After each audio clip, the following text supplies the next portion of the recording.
15ஆம் தேதி மே அன்று ராஜ்நாத் சிங் தலைமையில் ஆந்திர பிரதேஷ் முதலமைச்சர் திரு சந்திரபாபு நாயுடு அவர்கள் மூலமாக ஒரு மிக மிக முக்கியமான ப்ராஜெக்டை ஆந்திர பிரதேஷ்ல இருக்கக்கூடிய புட்டபர்த்தி அப்படிங்கிற இடத்துல இனாகுரேஷன் செஞ்சிருக்காங்க. இது இந்த புட்டபர்த்தி அதை சார்ந்த இடங்கள் எல்லாமே ஆந்திரா மற்றும் கர்நாடகாவுக்கு பக்கத்துல தான் இருக்கு. இன்ஃபேக்ட் கர்நாடகா பெங்களூர்ல இருந்து ரொம்ப கிட்டக்க அப்படின்னு கூட சொல்லுவாங்க.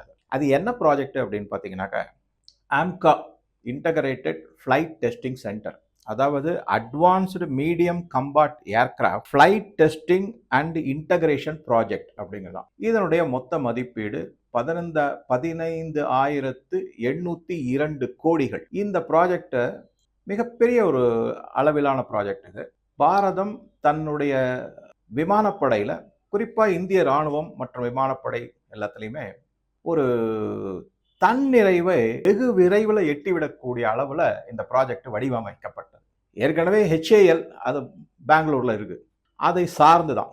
சரி, இந்த ஆம்கா இந்த விமானத்தினுடைய இந்த ஃபைட்டர் ஜெட் போர் விமானம், இதனுடைய அமைப்பு, இதனுடைய பலவிதமான டெக்னிக்காலிட்டிஸ் எல்லாத்தையுமே முக்கியமான ஒரு நிறுவனமான ஏரோநாட்டிக்கல் டெவலப்மெண்ட் ஏஜென்சி, ADA அப்படின்னு சொல்லுவாங்க. இது DRDOனுடைய ஒரு துணை நிறுவனம். DRDO நம்ம எல்லாருக்குமே தெரியும், defence research and development organisation. அது ஹைதராபாத்ல பல இடங்கள்ல இருக்கு. அதுக்கு பல துணை நிறுவனங்கள்லாம் இருக்கு. அந்த துணை நிறுவனங்களை பத்தி போன பல வீடியோக்களை நம்ம விரிவா பார்த்துருக்கோம். இந்த ஏரோநாட்டிக்கல் டெவலப்மெண்ட் ஏஜென்சி இது பெங்களூர்ல இருக்கு.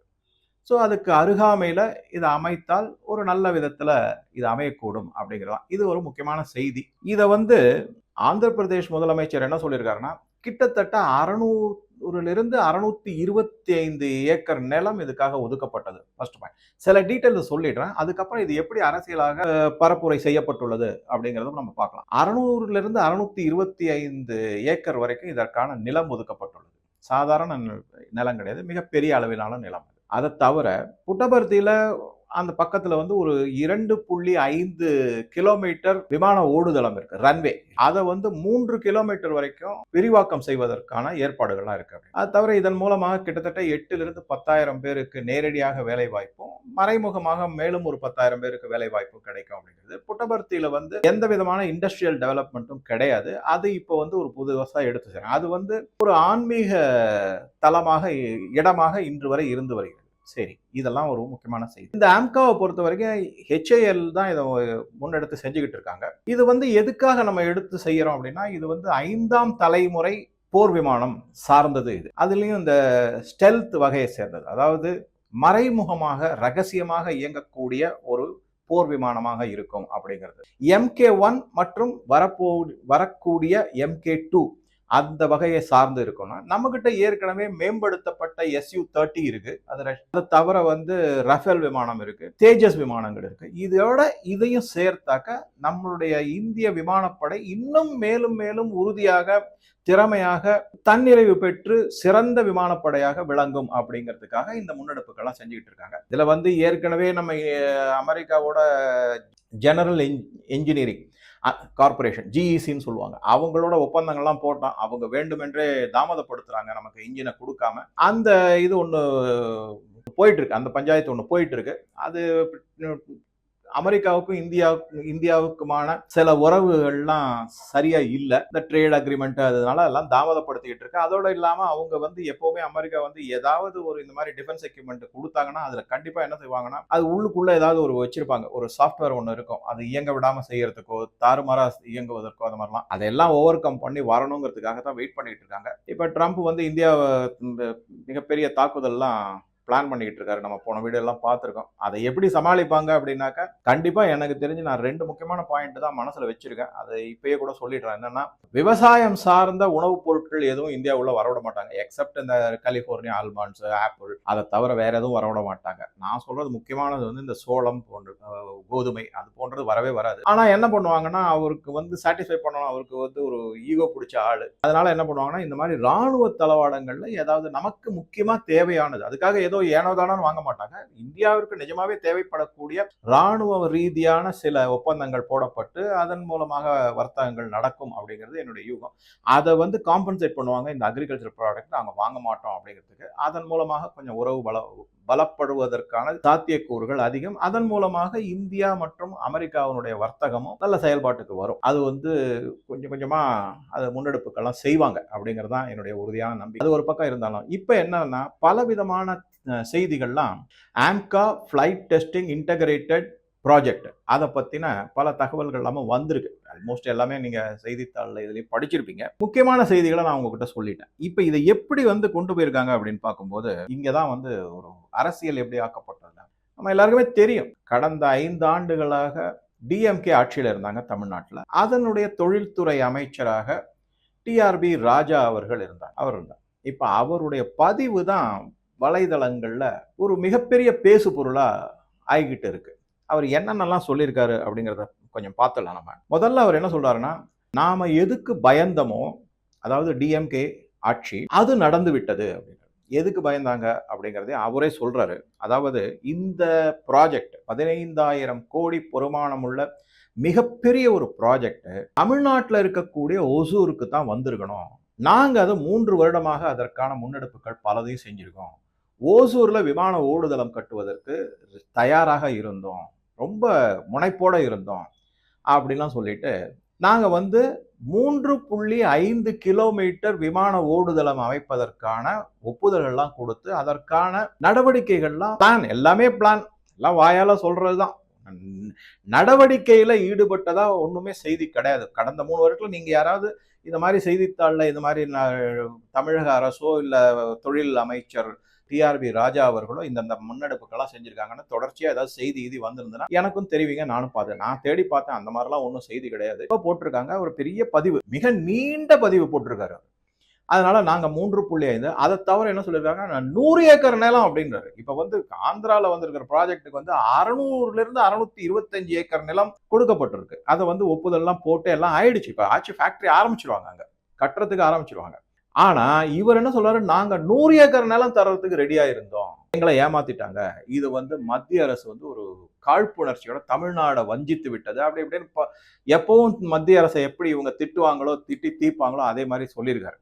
இதுல இன்னும் சில முக்கியமான இது என்ன அப்படின்னாக்கா, ஆந்திராவை விட தமிழ்நாடு பல விதத்திலையும் முன்னேறிய நாடு, பலவித வல்லுநர்கள் இருக்கக்கூடிய நாடு. இங்க தொழிலாளர்களும் நல்ல திறமையான தொழிலாளர்கள். ஆந்திரால அது எதுவுமே கிடையாது அப்படிங்கிற மாதிரி சில செய்திகளை சொல்லிட்டு அவர் என்ன சொல்றாருன்னா, 3 ஆண்டுகளாக இதற்காக ரத்தம் சிந்தி உழைத்திருக்கிறார்கள் தமிழக மக்கள் அப்படின்னு ஒரு வார்த்தை சொல்லியிருக்காரு.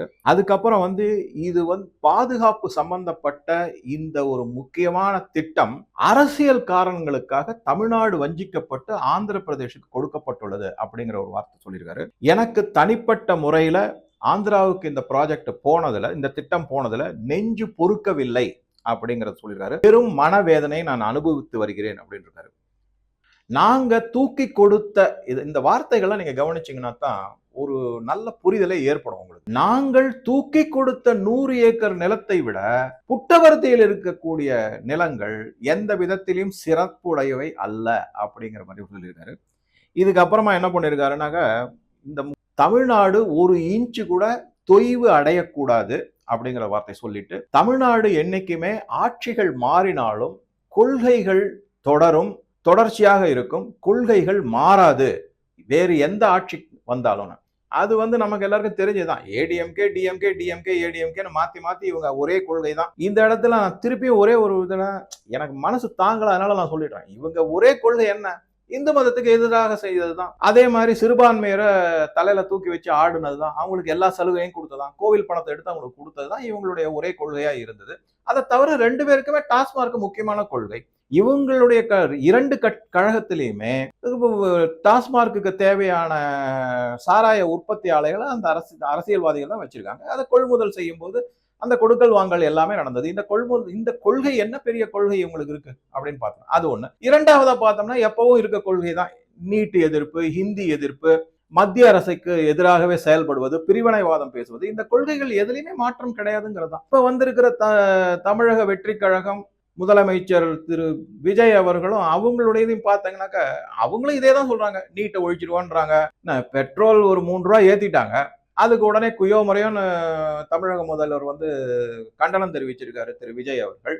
ஏன் நீங்க வந்து கிட்டத்தட்ட மத்திய அரசை விட கிட்டத்தட்ட 6-7 ரூபாய் வரைக்கும் அதிகமா வரி விதிக்கிறீங்க வேட். அதுல ஒரு 2 ரூபாய் குறைச்சிட்டு போங்களேன், மக்களுக்கு பாதிக்க கூடாதுன்னு சொல்லிட்டு. ஒரு 5 ரூபாய் வரைக்கும் குறைக்கலாமே, நீங்க குறைக்க மாட்டீங்க. ஏன்னா உங்களுக்கு பணம் வேணும், அதை வச்சு நீங்க பல விதமான கொள்ளையடிக்கணும். அது மாதிரிதான் இவங்களும் நீட்டு வேணாங்கிறாங்க, இவங்களும் சிறுபான்மையர் தான் ஆதரவா இருக்காங்க. அவருடைய அமைச்சரே சொல்றாரு, எனக்கு வந்து கிறிஸ்துவ ஓட்டும் இஸ்லாமியர் ஓட்டு தான் விழுந்தது, இந்துக்கள் ஓட்டு வேணாங்க.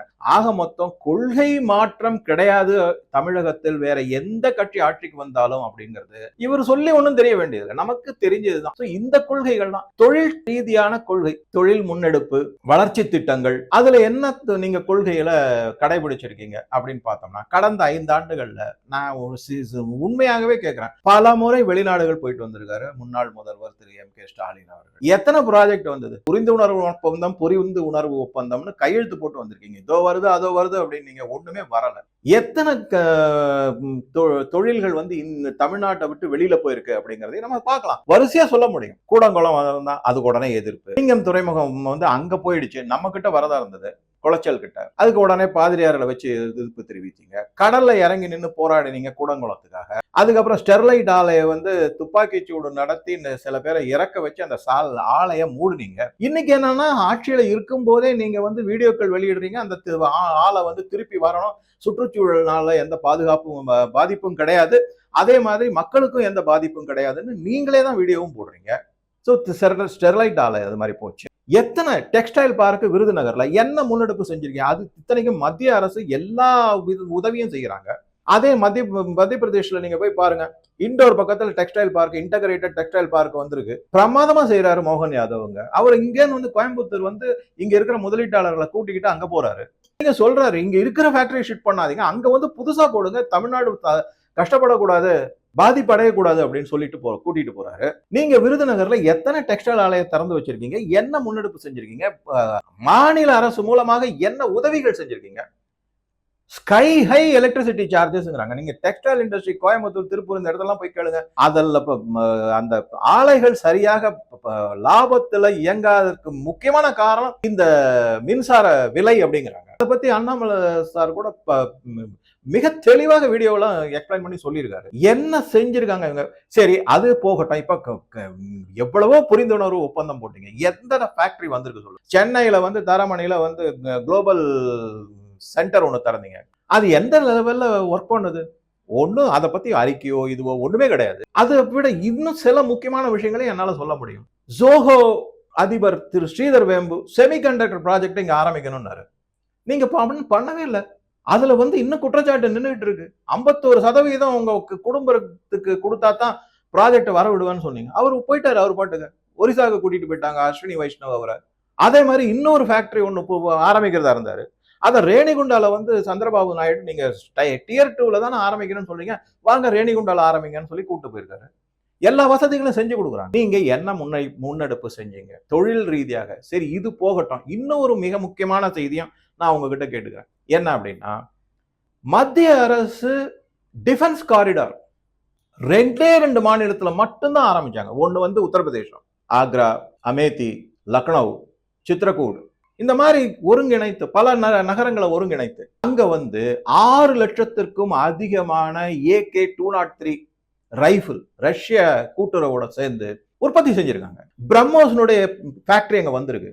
கிட்டத்தட்ட 36,000-39,000 கோடி முதலீடுகள் இந்த டிஃபென்ஸ் காரிடார் உத்தரப்பிரதேசல வந்திருக்குன்றாங்க. அதையே அப்படியே ஒப்பீடு செய்து தமிழ்நாடு கூட நான் கம்பேர் பண்ணி எடுத்து டேட்டாலாம் எடுத்து படிச்சு பார்த்தா 11,000 சொச்சம் கோடி தான் தமிழ்நாட்டுக்கு வந்திருக்கு. தமிழ்நாடை விட உத்தரப்பிரதேசம் பின்தங்கிய மாநிலம் நம்ம பெருமை பேசுறோம். இப்ப நீங்க சொல்றீங்களா, எங்க கிட்ட எல்லா வசதியும் இருக்கு, சிறந்த தொழிலாளர்கள் இருக்காங்க, மாநில அரசு அவ்வளவு சப்போர்ட் பண்ணுதுன்னு. ஏன் 11,500 கோடி தான் வந்திருக்கு? என்ன உற்பத்தி செஞ்சிருக்கீங்க? சென்னை, சேலம், திருச்சி, கோயம்புத்தூர் டிஃபென்ஸ் காரிடார் சாலை போட்டிருக்கீங்களா?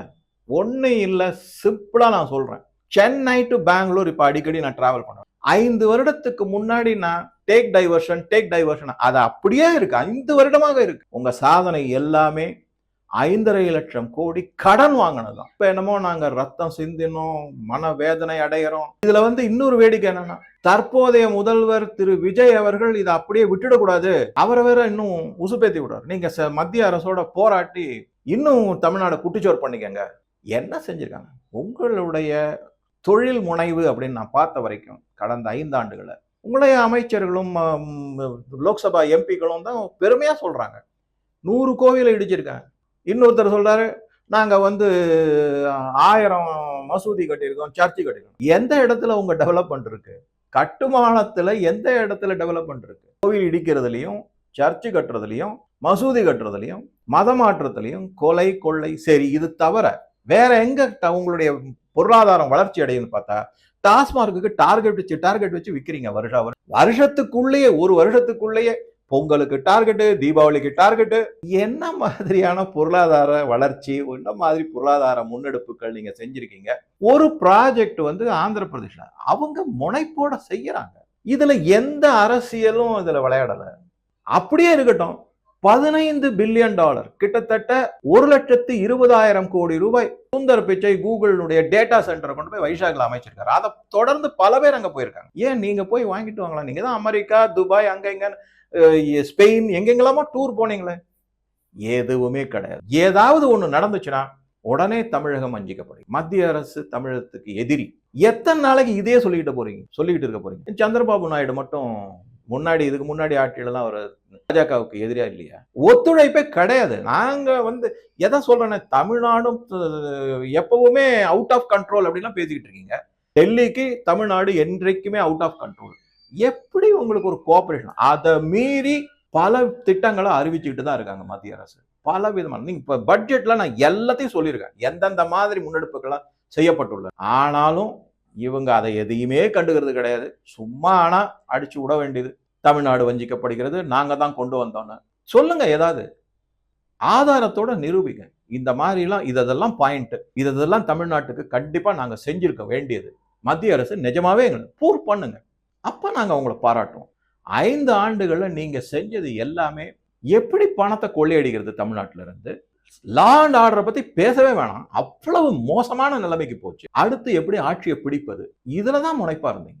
இந்த மாதிரி எல்லாம் சொல்லிட்டு தற்போதைய தமிழக முதலமைச்சர் திரு விஜய்க்கு வந்து வேண்டுகோள் வச்சிருக்கோம்.